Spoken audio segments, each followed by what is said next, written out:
ధృతరాష్ట్రుడు పాండురాజు విదురుని జననము. విచిత్ర వీర్యుడు అంబాలికతో వివాహము తర్వాత కొంతకాలానికి మరణిస్తాడు.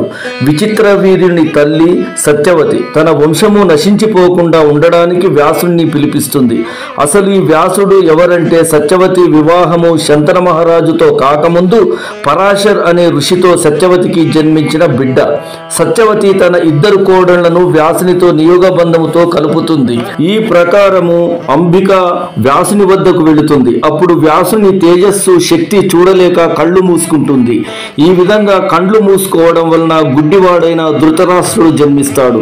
తర్వాత అంబాలిక కూడా వ్యాసుని వద్దకు వెళ్ళి అంబిక విషయంలో జరిగిన తప్పును చూసి అంబాలిక కళ్ళు తెరిచి ఉంటుంది, కానీ భయపడిపోతుంది. దీనివల్ల అంబాలికకు పాలిపోయిన పాండురాజు జన్మిస్తాడు.